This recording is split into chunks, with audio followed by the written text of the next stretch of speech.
Hello everyone, my name is Jessica Cottle, and once again I am doing another speech, but this time it's going to be an informative speech about liminal spaces. And this is also for my college class. Have you ever walked into a mall that was lost in time or at a park at night? Something feels off, yet strangely familiar, like you've been there before, but you really haven't been. These are examples of liminal spaces, and what is a liminal space?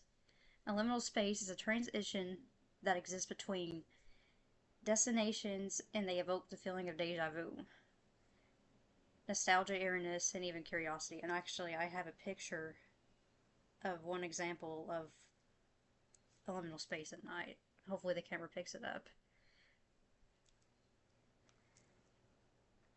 In the speech, I will be informing you about the psychology of liminal spaces, what they are, why they affect our emotions, and how they can appear in media and real life locations. Some other examples of liminal spaces include abandoned indoor water parks, as well as old restaurant locations like a Burger King section, like for kids. These spaces are shared widely on the internet, and they could also be handmade as well. So not every liminal space location is real, however, it still provokes the same feeling as deja vu. Understanding liminal spaces can change how we perceive the environments we pass through every day. So why did I choose liminal spaces as my topic? Well, it's more personal than anything. I've always had the feeling of deja vu, and I'm very familiar with it. If I could share a personal experience, I actually had gone to get my driver's test done at a certain mall that was lost in time. And it was called the Richmond Mall. And I just felt the sense of being there before when it was thriving. And seeing no one there gave me a sense of nostalgia and sadness, like a time before when it was full of life and people.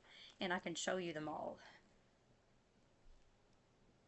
This is one picture of what it looks like now.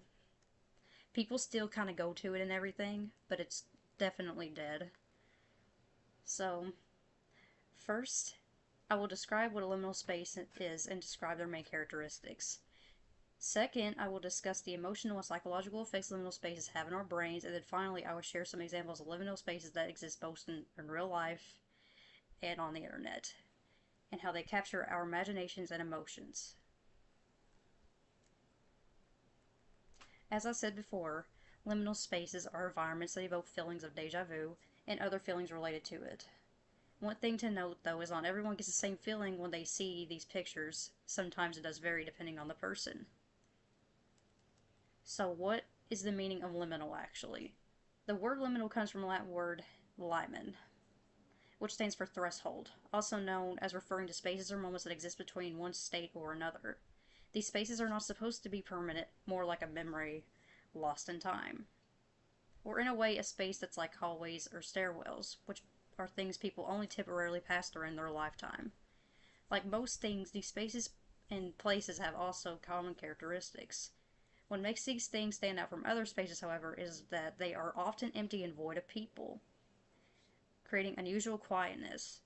They have been known to also create altered perception of time or a place, making the space feel like a dream or memory or even sometimes an alternate reality. Now here is the part where it does get kind of creepy. These spaces tend to evoke the feeling of uncanny valley. In short, the uncanny valley means the feeling of discomfort or eeriness we get when we see something that's supposed to be human or familiar, but it's not quite right. So how does it connect? When people see these spaces, they often say they feel like they have been there before, even though they have not, like deja vu. This is hallmark of liminality, though. Like, that's what sums it up completely. These spaces are shared widely online and created artificially, as I said. And yet they still evoke the sense of deja vu and eerie nostalgia. However, the feeling of the uncanny valley evokes fear because it gives the feeling of something just not being quite right. And I don't have a picture of it because, well, obviously it's creepy. And I don't want to scare anybody. But take AI, for example. That is a great, like you see the robots, they try to look human, but it doesn't look right. That's what that is. Now that we understand what defines a liminal space and its characteristics, let's explore why exactly these creepy spaces give us the feeling that we get when we look at these spaces. Liminal spaces can strongly affect us emotionally, and I'm going to tell you why exactly that is. You'll find that these spaces trigger both unease and nostalgia at the same time. These spaces are familiar enough to recognize, such as schools, malls, playgrounds, but the emptiness and silence that we see within these pictures just make them feel wrong. Our brain expects life and movements, so when people are missing from the picture, we feel unsettled.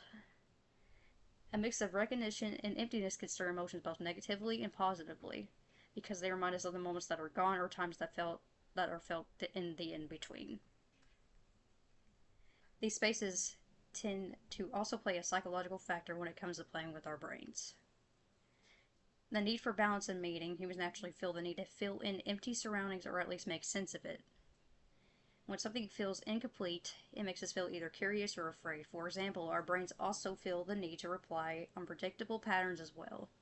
That's why when you look at these spaces, such as the empty hall, they can make your chest tighten, and our brain is also searching for stuff that's no longer there, like a missing piece of a puzzle. They awaken deep emotional memories that a human tends to tie anything to memory, of course, whether it be good or bad. Many liminal spaces feel like places from our childhood, of course. And our childhoods have deep memories, whether it's good or bad, as I said. From either schools to playgrounds to even theme parks.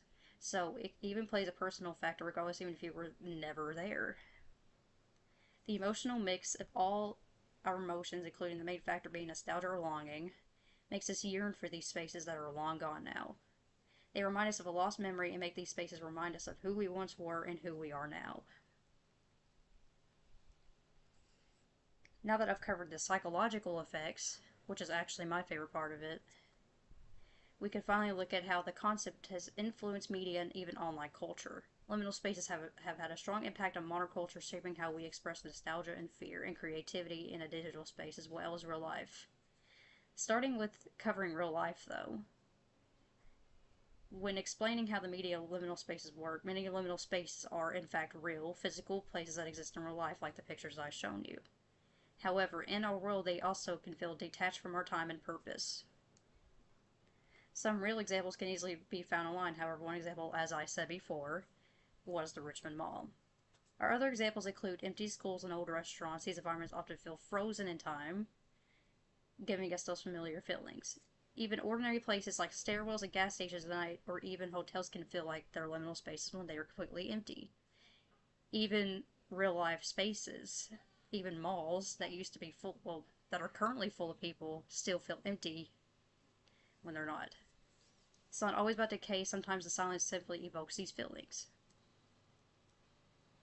And I have covered the real life liminal spaces, now I'm going to cover how media-based liminal spaces work or are created. These spaces are often shared on YouTube, however you can see these spaces on Reddit, Tumblr, or even TikTok sometimes. Where users post these spaces not from ill intent, but to share how the feeling affects everyone. So how exactly do creators or users create these spaces? That mimic real life spaces, my bad.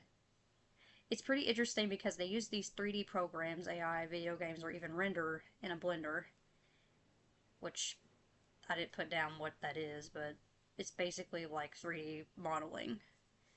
These fake spaces mimic real life spaces and create the same feeling as real life one would. So what else are these liminal spaces found in? They can be found in the liminal design in movies, games, and by popularity, internet horror. A well-known example of liminal space on the internet is The Backrooms, an internet horror story that began with a simple photo of a yellow, empty office space that grew into a massive world of endless levels of other liminal spaces. Movies and games use these spaces as well, and some good examples include movies called The Shining, you probably know that one, and Lost Hallway, which are a bit older examples. When it comes to games, there are more modern examples, though, like Pools, or Five Nights at Freddy's Security Breach, and I know some of you probably know about that one. So next time you find yourself in an empty hallway, take a moment to notice these haunting sense of familiarity. And I have also informed you about what liminal spaces are, why they evoke certain feelings, and how they appear in media in real life. In the end, liminal spaces show how powerful the connection is between place and memory. Thank you.